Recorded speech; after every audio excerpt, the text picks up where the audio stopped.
Kami tinggikan Engkau Tuhan, sebab hanya Engkaulah Allah yang benar. Sebab hanya Engkau Allah yang benar. Dan hanya Engkau Allah yang layak dipuji, disembah Tuhan. Terima kasih Tuhan, terima kasih buat hari ini. Kami boleh beribadah bersama-sama dengan jemaat Tuhan, orang-orang percaya lainnya. Terima kasih. Kami memuji Tuhan, memuji nama-Mu yang kudus, mengucap syukur atas perbuatan-Mu yang hebat dan baik dalam hidup kami. Terima kasih. Sekarang kami mau mendengar firman Tuhan. Tuhan, Roh Kudus, tolong setiap kami, supaya kami mengerti firman Tuhan ini. Lebih daripada itu Tuhan, supaya kami ingat, kami lakukan dan kami bagikan. Di dalam nama Tuhan Yesus Kristus, Allah kami yang hidup, kami berdoa dan bersyukur. Amin. Shalom Bapak Ibu, Saudaraku. Syukur kepada Allah kita masih bisa beribadah bersama hari ini. Boleh beri tepuk tangan dulu buat tim PW kita, Pagem kita dan tim multimedia yang ada di sini, sehingga kita bisa beribadah bersama-sama hari ini ya, Bapak Ibuku ya. Nah, berkaitan dengan apa yang akan saya sampaikan hari ini, Bapak Gembala sudah punya pesan, baiklah jemaat Tuhan itu dewasa. Dewasa dalam pengajaran. Kenapa? Supaya tidak mudah diombang-ambingkan oleh pengajaran yang palsu. Karena itu hari ini kita akan belajar bersama-sama bagaimana kita membaca Alkitab secara runtun, secara bertanggung jawab, secara benar di hadapan Tuhan dan di hadapan umat Tuhan. Ya. Nah, karena itu kita akan bersama-sama belajar hari ini satu bagian firman Tuhan, dan kita akan mencoba belajar bersama-sama bagaimana runtunan cerita ini bersama-sama ya. Jadi nanti kita akan bicara tentang Matius. Setelah Matius 1 kita akan ngomongin Matius 2, Matius 3 dan selanjutnya ya Bapak Ibuku. Jadi itulah cara kita nanti belajar firman Tuhan bersama-sama di tempat ini. Nah, karena itu hari ini kita akan bicara tentang satu tema firman Tuhan, yaitu Yesus adalah Raja. Sekali lagi, tema firman Tuhan hari ini adalah Yesus adalah Raja. Ya, saya berharap waktu kita mengerti tentang ini, kita tahu kita harus seperti apa kepada Yesus kita. Kita harus berlaku apa kepada Yesus ini. Apakah kita percaya atau menolak Dia? Apakah kita, bagaimana dengan pengajarannya? Apakah kita pikir kita bisa lebih tinggi daripada Dia? Bagaimana dengan perintahnya? Bagaimana kita melihat perintah Tuhan, firman Tuhan? Kalau kita tahu Dia Raja, maka kita harusnya ikut apa yang dikatakan sama Dia. Kalau Dia Raja, maka kita nggak punya hak lagi atas hidup kita. Kalau Dia Raja, maka kemanapun Dia suruh kita pergi, kita pergi. Amin. Nah, karena itu Bapak Ibuku, persiapkan Alkitab saudara, dan kita akan belajar bersama-sama hari ini dari kitab Matius pasal yang pertama, ayat 1 sampai kepada ayat yang ke-17.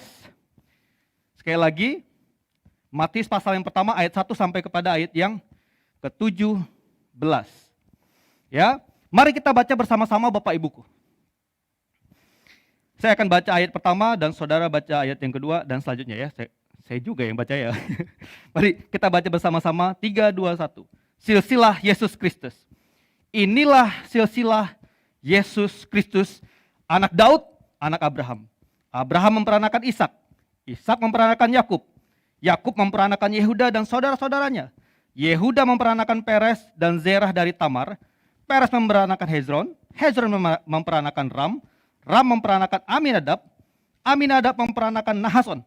Nahason memperanakan Salmon. Salmon memperanakan Boas dari Rahab. Boas memperanakan Obed dari Rut. Obed memperanakan Isai. Isai memperanakan Raja Daud. Daud memperanakan Salomo dari istri Uria. Salomo memperanakan Rehabeam. Rehabeam memperanakan Abia. Abia memperanakan Asa. Asa memperanakan Yosafat. Yosafat memperanakan Yoram. Yoram memperanakan Uzia. Uzia memperanakan Yotam. Yotam memperanakan Ahas. Ahas memperanakan Hizkia. Hizkia memperanakan Manasye. Manasye memperanakan Amon. Amon memperanakan Yosia. Yosia memperanakan Yekonya. Dan saudara-saudaranya pada waktu pembuangan ke Babel. Sesudah pembuangan ke Babel, Yekonya memperanakan Sealtiel. Sealtiel memperanakan Zerubabel. Zerubabel memperanakan Abihud. Abihud memperanakan Eliakim. Eliakim memperanakan Azor. Azor memperanakan Zadok. Zadok memperanakan Akim. Akim memperanakan Eliud. Eliud memperanakan Eleazar. Eleazar memperanakan Matan, Matan memperanakan Yakub. Yakub memperanakan Yusuf suami Maria. Yang apa? Yang melahirkan Yesus yang disebut Kristus. Jadi, seluruhnya ada 14 keturunan dari mana? Dari Abraham sampai Daud. Ya, jadi Bapak Ibu boleh kasih tanda, oh Abraham di ayat 2, Daud di ayat 6 gitu ya. Lalu nanti dikatakan 14 keturunan dari Daud sampai pembuangan ke Babel. Saudara bisa lihat ayatnya yang ke-6 tadi sampai kepada ayatnya yang ke-11. Di situ ada pembuangan di Babel, boleh di-highlight. Ya. Dan 14 keturunan dari pembuangan ke Babel sampai Kristus. Lihat ya, dari pembuangan ke Babel sampai kepada ayat 16 itu adalah Kristus. Nah, Bapak Ibuku, sebelum kita memulai pembelajaran firman Tuhan kita hari ini, baiklah kita mengerti dulu seperti yang sudah kita belajar bersama-sama di metode OIA yang kita PA bersama-sama, maka kita perlu dahulu tahu siapa sih penulis Matius ini. Maka seperti yang ada di slide, boleh ditampilkan. Kita tahu bahwa penulisnya adalah Matius, murid Tuhan Yesus sendiri. Dan dia adalah orang Yahudi. Oke ya, penerimanya siapa? Pendeta muda. Penerimanya adalah orang Yahudi. Pembacanya adalah orang Yahudi. Jadi mereka ngerti tentang nama-nama yang tadi. Nama-nama yang ada tercatat yang tadi bukanlah nama-nama sembarangan. Mereka tahu setiap cerita dari setiap nama itu. Ya nanti kita akan membahasnya secara bersama-sama. Nah, karena itulah kita mesti ngerti dulu. Kalau pembacanya adalah seorang Yahudi, maka seorang Yahudi ini sangat ngerti siapa yang mereka tunggu, si Mesias itu. Dan dari garis keturunan mana dia itu datang. Ya. Dan kalau Yesus adalah Mesias dan dia adalah Mesias, maka seharusnya apa sikap mereka? Dan jika kita akan belajar bersama-sama, apa artinya buat saya kalau Yesus adalah Raja, Mesias itu? Kalau dia adalah Raja, apa artinya buat kita sekarang? Ya karena gitu, pembacanya juga sekarang adalah kita sebagai orang percaya. Ada amin ya? Nah, tema kitab ini adalah bicara tentang Yesus adalah Mesias yang ditunggu. Ya, Yesus menyatakan kerajaan Allah di bumi. Yesus adalah kegenapan nubuat dari para nabi sebagai pembebas umatnya, sebagai pembebas umat pilihan. Baik itu orang Yahudi maupun orang non-Yahudi. Ada orang Yahudi dan kita. Bukan orang Yahudi ya, betul. Nah, tujuan kitab ini, saya ambil dari ESV Study Bible tentunya. Bapak Ibu boleh menggunakan sabda atau referensi yang lain, tetapi yang saya gunakan adalah ini. Tujuannya apa sih Matius ini ditulis?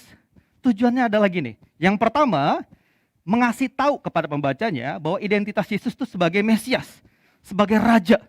Yang dari mana? Dari garis keturunan Daud, dari Abraham. Legal, sah gitu ya. Yang kedua, menyadarkan pembacanya bahwa Yesus adalah Mesias yang ditunggu. Pembaca Yahudi tadi. Yang mengerti tadi nama-nama yang kalau kita nyebutnya keserimpet lidah kita ya. Tapi mereka ngerti arti nama setiap orang yang ada di situ. Ya. Dan yang ketiga, menyatakan pembacanya bahwa keselamatan dalam Yesus ada bagi segala bangsa. Makanya Pak Gem selalu bilang kan, karena itu pergilah, jadikanlah semua bangsa muridku. Jadi Yesus adalah Raja, sekarang kita adalah murid, orang-orang yang mengikut Yesus, percaya kepada Yesus. Dan ingat, nanti kita punya tugas, amanat agung, supaya kita pergi, jadikan segala bangsa murid Tuhan. Yesus untuk segala bangsa. Ya, melalui gerejanya. Siapa gereja? Kau dan aku. Ya, lalu yang keempat adalah bicara tentang tujuan dari Matius adalah instruksi untuk para murid yang berpusat pada Yesus dan Mesias. Maksudnya seperti apa? Nanti kalau kita pelajari bersama-sama di dalam kitab Matius, Bapak Ibuku, maka kita akan menemukan dua pola. Pola cerita dan pola pengajaran. Sekali lagi, waktu kita bicara melihat Matius pasal 1 sampai pasal 28, kita akan melihat pola cerita dan pengajaran. Ya. Mari kita perhatikan bersama-sama. Pola cerita 1 sampai 4 itu bicara tentang cerita Yesus. Bagaimana Yesus lahir, menyingkir ke Mesir, Yohanes Pembaptis, Yesus dibaptis, pencobaan di gurun. Kita tahu pasal 5 sampai kepada pasal 7 adalah pengajaran Yesus. Benar Bapak Ibuku ya? 5 sampai 7 pengajaran Yesus di bukit ya yang terkenal. Bagaimana nilai-nilai kerajaan Allah itu ada buat setiap kau dan aku, para muridnya. Lalu kita masuk lagi di dalam pasalnya yang 8, 9, kita tahu di situ adalah cerita lagi. Ada pengajaran yang sedikit, tapi kita tahu di situ ada cerita, lebih banyak cerita. Lalu pasal 10, kita tahu nanti di situ ada Yesus memanggil ke-12 muridnya, mengutus muridnya, penganiayaan yang akan datang, dan lain sebagainya. Yesus membawa pemisahan. Ada pengajaran lagi di dalamnya. Ya, seterusnya sampai kepada pasal 11, sampai kepada 12 kita tahu itu lagi cerita lagi. Pasal 13 kita tahu banyak perumpamaan tentang kerajaan Allah. Pasal yang mana lagi? Pasal yang ke-14 sampai kepada 17 kita tahu itu cerita lagi. Dan selanjutnya berulang dan berulang. Itulah kenapa tujuannya adalah gini, supaya kita tahu Yesus adalah Raja, Mesias, Raja sesungguhnya, pusat dari dunia ini. Dan kita tahu apa yang diajarkan. Jadi Yesus nggak cuma ngajar, tapi dia hidup. Supaya kita bisa lihat, dia sungguh Allah. Oke ya. Tapi dia juga nggak cuma hidup, tapi nggak ngomong apa-apa. Nah, dia juga mengajarkan bagaimana seharusnya seorang murid itu hidup. Bagaimana seharusnya seorang percaya itu hidup. Ya Bapak Ibuku, nah karena itu mari kita baca bersama-sama. Next. Maka paling tidak, hari ini kita akan belajar bersama-sama, paling tidak ada 2 arti Yesus adalah Raja. Apa artinya buat kita? Sekali lagi, firman Tuhan hari ini bicara tentang Yesus Raja. Paling tidak ada 2 arti dari pernyataan Yesus adalah Raja. Apa artinya Yesus adalah Raja buat kau dan aku hari ini? Ada amin. Dan kita akan belajar bersama-sama dari kebenaran firman Tuhan hari ini. Nah, kebenaran pertama, arti pertama, Yesus adalah Raja, itu adalah Yesus adalah Raja yang dijanjikan dan pusat dunia. Ya, Yesus adalah Raja dan dia pusat dunia. Maksudnya apa sih pendeta muda? Mari kita baca ayat yang pertama dulu ya, Bapak Ibuku. Inilah silsilah Yesus Kristus, anak Daud, anak Abraham. Inilah silsilah dari Yesus Kristus. Yesus itu berarti adalah sama dengan Yosua di dalam perjanjian lama. Artinya Allah adalah penyelamat. Lalu kalau kita perhatikan lagi, di ayat yang ke-21 dikatakan demikian. Siapa ia di situ? Maria akan melahirkan anak laki-laki dan engkau akan menamakan dia Yesus. Kenapa dia dinamakan Yesus? Karena dialah yang akan menyelamatkan umatnya dari dosa mereka. Jadi ngapain Yesus datang? Yesus menyelamatkan umatnya. Siapa yang diselamatkan? Umatnya. Umat pilihannya dari dosa mereka. Nah, Bapak Ibuku, tetapi kalau kita akan melihat lagi ada Daud dan Abraham di situ. Lalu apa maknanya bahwa Yesus adalah Allah yang menyelamatkan umatnya dari dosa mereka? Dilihat dari Daud dan dari Abraham. Karena itu Bapak Ibuku, mari perhatikan yang ada di hitam-hitam itu saudara. Kalau bisa di zoom, bisa diperbesar silahkan Bapak Ibuku. Mari lihat sebentar big picture dari seluruh kebenaran Alkitab ini. Ya. Maka kita harus memulainya dulu dari kejadian Bapak Ibuku. Kenapa Yesus bisa menyelamatkan kita?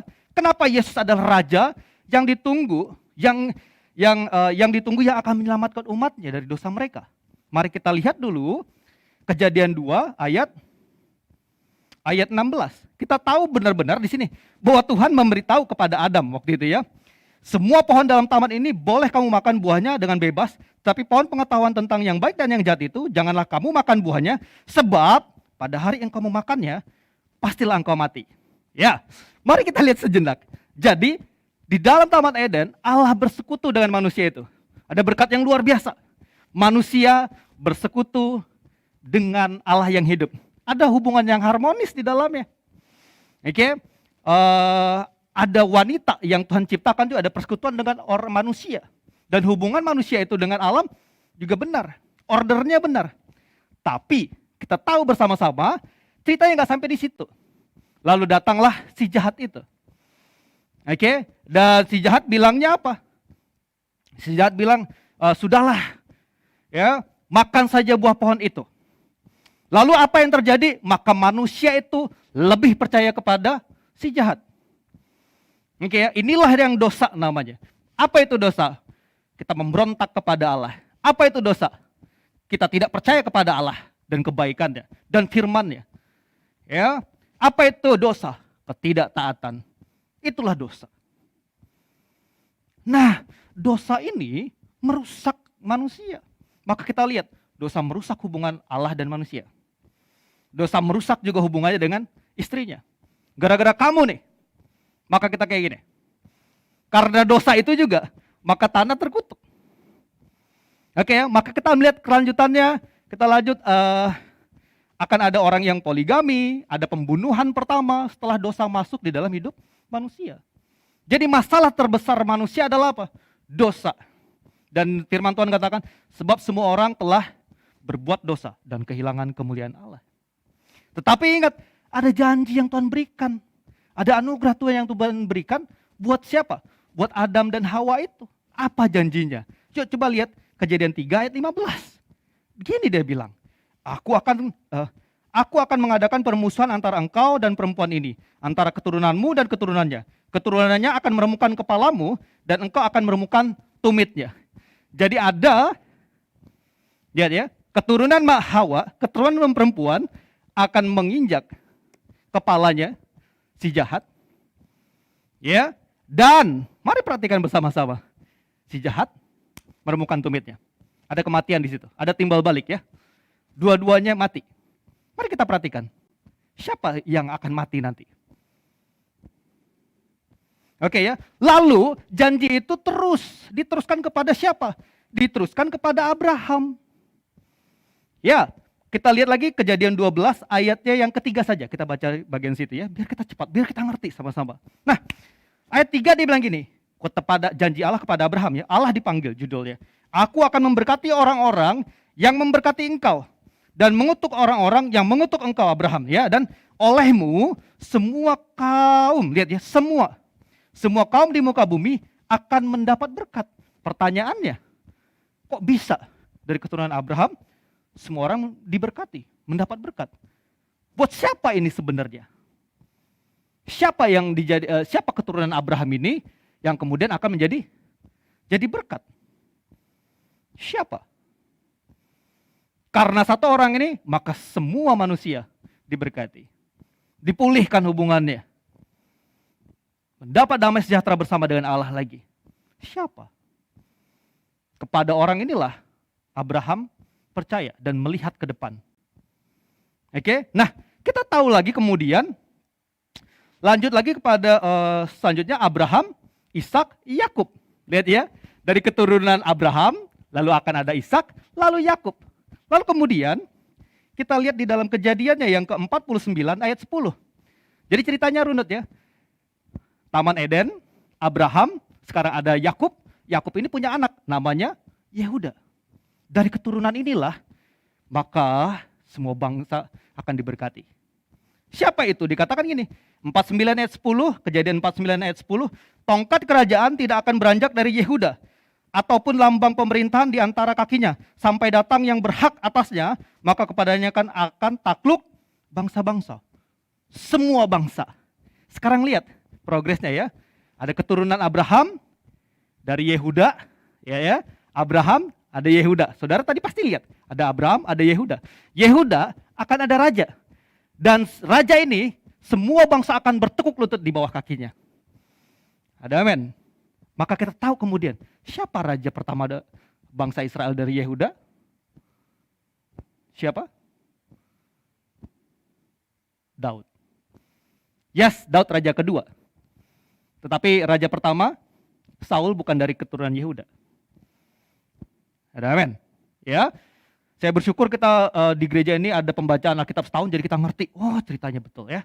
Jadi saudara bisa cek kembali apa yang diajarkan kepada saudara dan saya hari ini, di mimbar ini ya. Nah, kemudian raja pertama itu namanya Daud.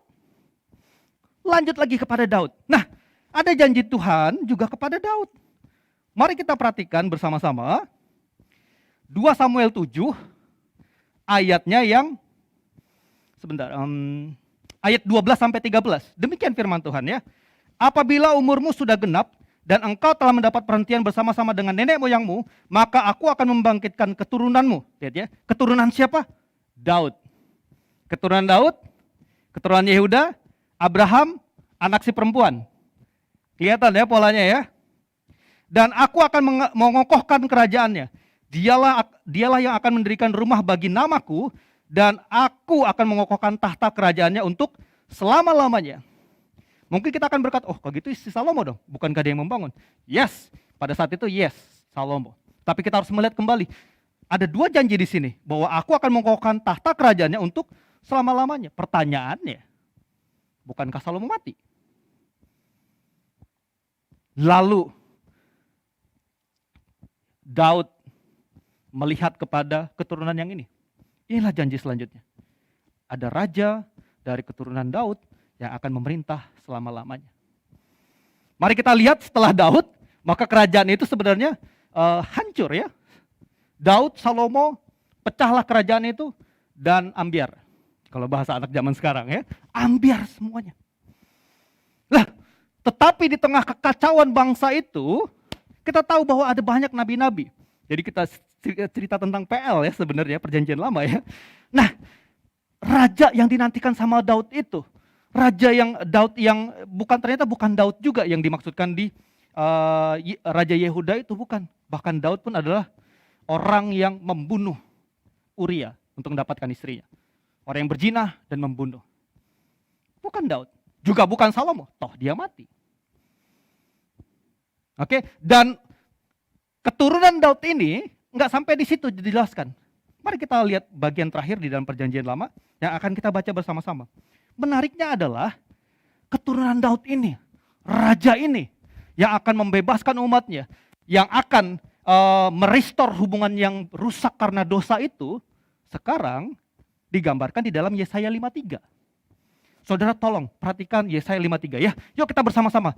Jadi ini adalah keturunan Daud yang nanti akan membebaskan umatnya, raja yang akan menyelamatkan umatnya dari apa? Dari dosa yang mana? Yang di Kejadian 3 tadi. Oke, dan dia kasih tahu apa yang akan dialami raja ini. Bacalah Yesaya 53. Beberapa bagian yang saya baca ya.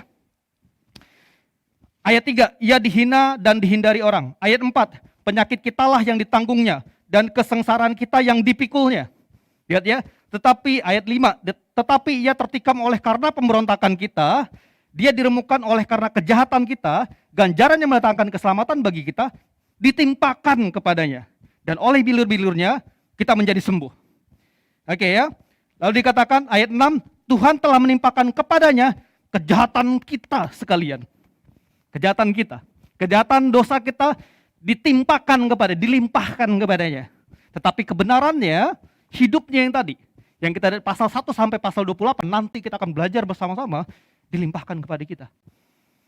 Hidupnya yang memenuhi hukum Allah itu, dilimpahkan kepada kau dan aku. Sehingga kau dan aku adalah orang benar. Kita orang berdosa. Karena kita adalah keturunan Adam dan Hawa. Tapi kita adalah orang benar. Karena iman kepada Yesus. Oke ya. Lalu dikatakan lagi ayat 7. Dia dianiaya. Tetapi dia membiarkan dirinya ditindas dan tidak membuka mulutnya. Ia terputus dari negeri orang-orang hidup. Mati. Dan saudara akan melihat selanjutnya. Baca seluruhnya. Saya tidak akan punya waktu untuk itu. Ya saudaraku please baca semuanya. Dan mari kita perhatikan. Siapa orang ini? Ayat 10 dikatakan, ia menyerahkan dirinya sebagai korban penebus salah. Ayat 10 juga dikatakan, dan kehendak Tuhan akan terlaksana olehnya. Lalu di ayat 11 dikatakan, hambaku itu sebagai orang yang benar, akan membenarkan banyak orang oleh hikmatnya. Dan kejahatan mereka dia pikul. Oke ya, ayat 12 yang terakhir, ia telah menyerahkan nyawanya ke dalam maut dan karena ia terhitung di antara pemberontak-pemberontak, sekalipun ia menanggung dosa banyak orang dan berdoa untuk pemberontak-pemberontak. Siapa yang dihukum bersama dengan pemberontak? Siapa yang mati di kayu salib? Lihat janji kepada Hawa tadi ya, Adam dan Hawa ya. Keturunannya akan meremukkan si jahat. Tapi si jahat ingat, dia akan menemukan tumitnya. Tidakkah engkau melihat salib di situ? Di sini kita juga tahu, Yesuslah yang dimaksud itu. Ada amin? Ada amin? Nah, jadinya, makanya kita bisa lihat, ternyata Yesuslah yang dikatakan, yang akan apa? Yang menebus umatnya, yang akan menyelamatkan umatnya dari dosa. Dan dia lahir dari mana? Keturunan Abraham, keturunan Daud. Kalau, Bapak Ibuku gini, bicara tentang silsilah, kalau saya ini adalah anak bapak saya, maka saya punya hak atas apa yang menjadi hak milik bapak saya atau orang tua saya. Betul apa betul? Maka sama, kalau Yesus adalah keturunan Abraham, Daud, maka dia layak menjadi raja. Dan sesungguhnya dialah keturunan yang diharapkan itu. Dari Taman Eden, Abraham, Daud. Abraham, Yehuda, Daud. Sampai kepada sekarang. Amin. Nah, dan saya harus katakan, bagaimana pendeta muda, raja ini, Yesus ini, yang disampaikan dari perjanjian lama, sejak dari perjanjian lama seluruhnya. Ingat pembacanya sekali lagi adalah orang Yahudi yang mengerti tentang perjanjian lama. Lalu bagaimana dia menyelamatkan kita dari dosa-dosa kita? Dia adalah kembali. Bagaimana keturunan si ular akan menemukan tumitnya dan keturunan perempuan itu menginjak kepalanya. Salib. Kalau saudara baca lagi, Matius 26, 28, kau tahu? Salib caranya. Bagaimana penembusan itu? Bagaimana raja itu yang dinubuatkan dari perjanjian lama bisa menyelamatkan kita? Salib.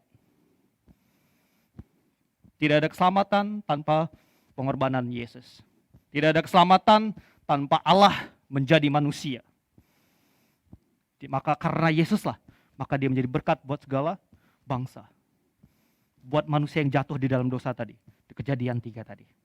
Dan saya harus juga katakan, tidak selesai sampai Yesus mati. Dia juga bangkit. Bukti bahwa penebusannya cukup dan sempurna atas kau dan aku. Jadi kau nggak usah takut. Yesus sudah menyelesaikan semua dosa dan pelanggaranmu di atas kayu salib. Segala kelemahan dan sakit penyakit kita ditimpakan kepadanya. Tapi kebenarannya ditimpakan kepada kita. Sehingga kita orang yang berdosa menjadi anak-anaknya Allah sekarang. Ada amin. Dan Bapak Ibuku, tidak sampai di situ. Ingatlah kembali, Yesus sudah naik ke surga. Dan dia berjanji, dia akan datang kembali. Untuk ngapain? Maka dia akan memulihkan semua ciptaan secara sempurna. Ya, ini adalah gambaran besar dari cerita Alkitab sesungguhnya. Dan kalau kita bisa melihat itu, dan kalau kita bisa mengerti secara keseluruhan, bagaimana nanti Wahyu 21 bicara tentang Yerusalem baru dan bumi yang baru. Allah memulihkan ciptaannya. Melalui siapa? Tengahnya Kristus. Yesuslah jawabannya. Jadi saya harus katakan juga di atas mimbar Tuhan. Waktu firman disampaikan, maka bicara, maka semua pembicara, maka apa yang dibicarakan, itu adalah tentang Yesus. Bapak Ibuku, dan engkau harus mengerti kembali, bahwa memang Yesuslah Raja yang dijanjikan itu. Sejak mana? Sejak bahkan dari Taman Eden. Ya, dari keluarga Abraham, dari keluarga Daud, dari suku Yehuda. Oke? Dan mari kita perhatikan kembali, dan engkau harus mengerti, sejak dari awal, Yesus adalah pusat dunia ini. Bukan kau dan aku. Satu hari saya akan mati. Oke ya. Dan tidak akan ada yang mengenal siapa saya. Maafkan saya, kalau saudara adalah seorang pengusaha yang hebat, suatu hari saudara akan mati. Saudara punya awal kan, dan saudara punya akhir. Tapi ada satu nama yang gak punya awal dan punya akhir. Yesus namanya. Dan dunia ini bicara tentang Yesus. Sejarah manusia dari Kejadian sampai kepada Wahyu, sampai nanti dia datang, ini bicara tentang Yesus. Gak pernah bicara tentang kita loh. Gak pernah. Maka orang-orang perjanjian lama itu melihatnya Yesus. Yang diharapkan itu siapa? Yesus tadi. Dan para rasul dan para penulis Alkitab perjanjian baru melihatnya kepada siapa? Kepada Yesus yang udah mati di kayu salib. Maka kita zaman sekarang pun bicara tentang ini. Yesus yang di kayu salib itu. Ada amin. Nah, yang pertama, kalau gitu menjadi pertanyaan buat kita bersama-sama, Bapak Ibuku, saudaraku. Jika Yesus Raja Sudahkah kita datang kepadanya hari ini? Menarik buat orang Yahudi zaman itu. Mereka akan pikir, apa benar Yesus adalah Raja? Kalau melihat silsilah ini, maka mereka akan tahu, yes, Yesus Raja yang dinubuatkan di dalam perjanjian lama itu. Dan mereka bisa memberikan segala. Ingat ya, orang Yahudi kalau percaya Yesus, itu ditolak sama keluarganya. Sampai kepada hari ini banyak yang tidak percaya. Sampai kepada hari ini. Dan pertanyaan buat mereka, apakah Yesus layak? Apakah Yesus benar Raja? Sehingga aku bisa percaya kepadanya dan aku ditinggalkan oleh keluarga aku. Atau mungkin aku dibunuh dan lain sebagainya. But yes, dia Raja. Buat kau dan aku pembaca hari ini, maka pertanyaan buat kita adalah, sudahkah kita datang kepadanya, Raja di atas segala raja itu? Sudahkah kita datang kepadanya yang pusat dunia itu? Bukan kita, sekali lagi. Kita ada untuk menyembah dia, memuliakan dia, meninggikan dia. Sebab dia Raja yang benar. Dia Allah satu-satunya. Dia Allah menjadi manusia. Pertanyaannya buat kita juga adalah, sudahkah kita menuruti perintah-perintahnya? Dia tadi ada cerita, ada pengajaran. Perhatikan hidup Yesus. Apakah kita melakukan seperti yang Yesus lakukan?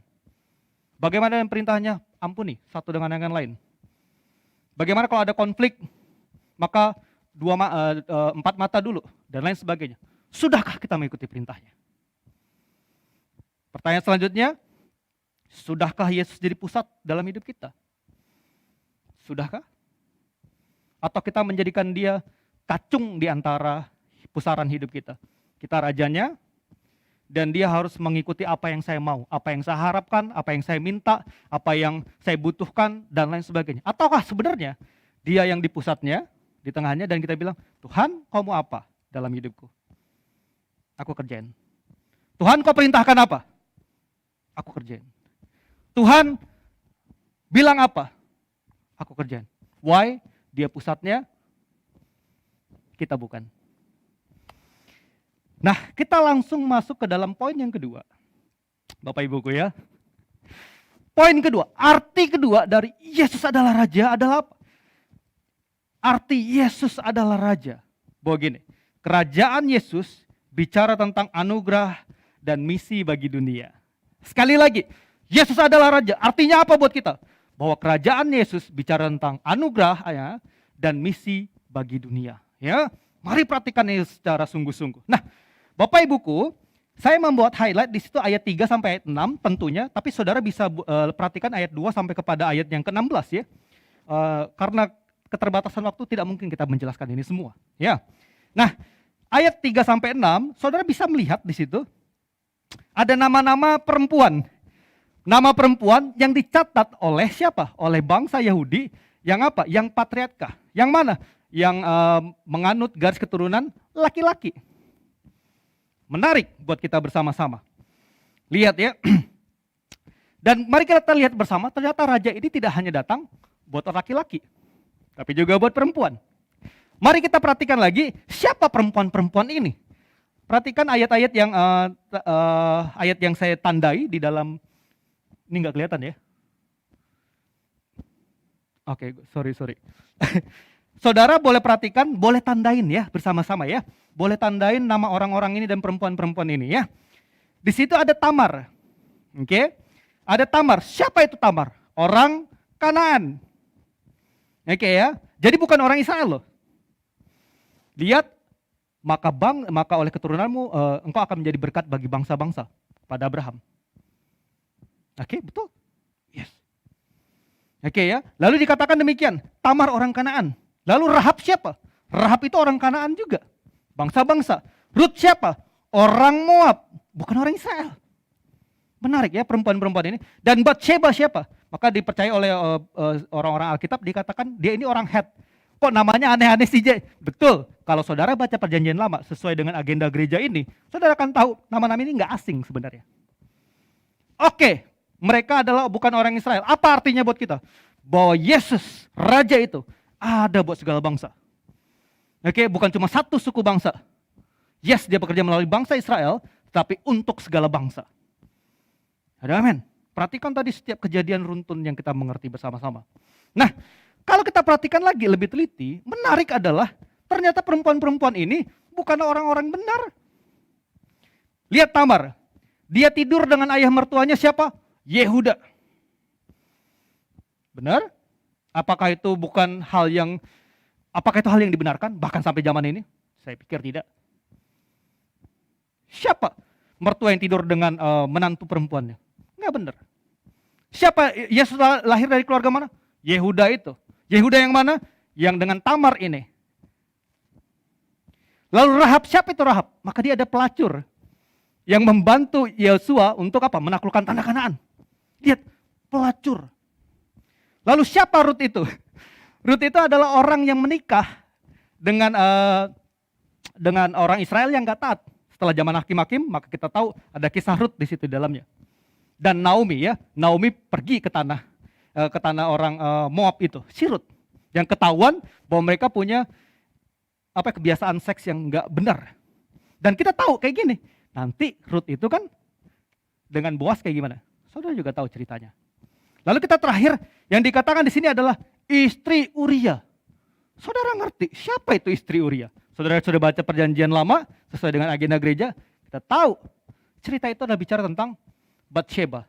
Lalu siapa itu Batsheba? Orang Het. Siapa dia? Dan harus kita mengerti bersama-sama adalah orang yang berzinah dengan siapa? Daud. Orang yang berzinah dengan Daud. Apa artinya buat kita? Pendeta muda. Apa artinya semua daftar ini? Dan saya harus katakan, semua nama yang ada di sini tidak ada satupun yang tidak berdosa, sehingga mereka tidak layak menjadi penebus manusia, pengganti kita di kayu salib, pengganti kita, menyelamatkan kita. Tidak ada. Karena bahkan Abraham sekalipun, dia masih ingat ya, waktu dia di Mesir, dia bilang istrinya, saudaranya.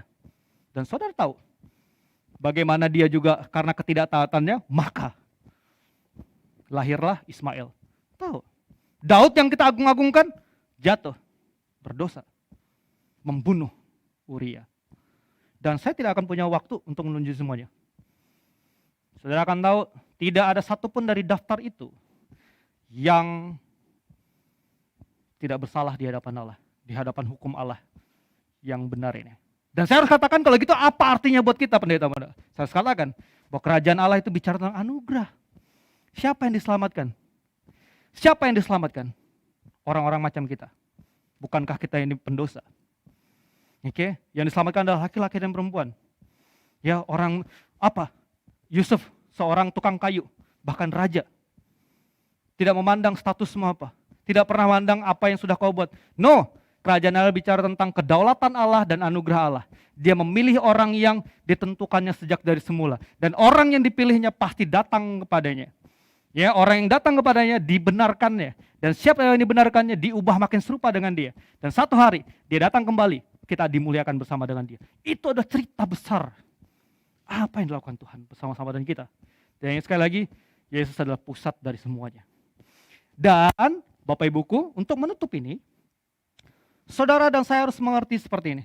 Bahwa tidak ada kita hidup menjadi murid-murid Yesus, menjadi orang-orang percaya, enggak selesai. Ingat tadi, Yesus ngajarin kepada kita.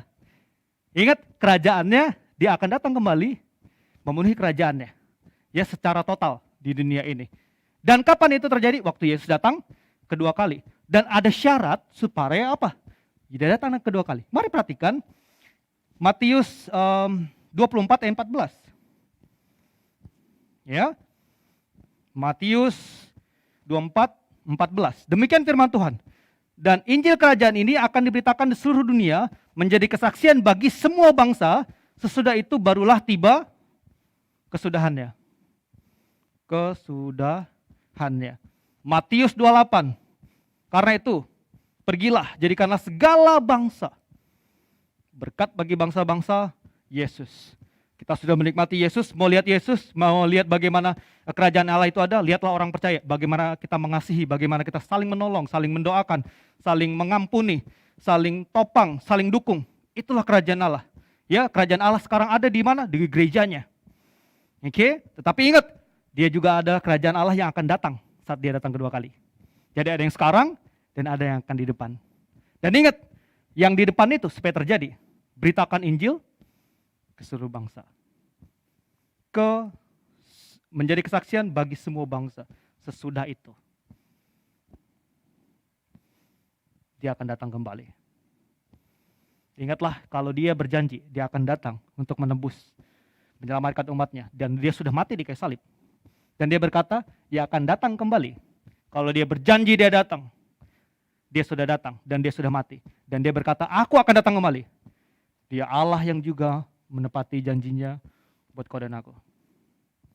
Ya, pertanyaannya buat kita adalah, kita masuk kerajaan Yesus karena anugerahnya.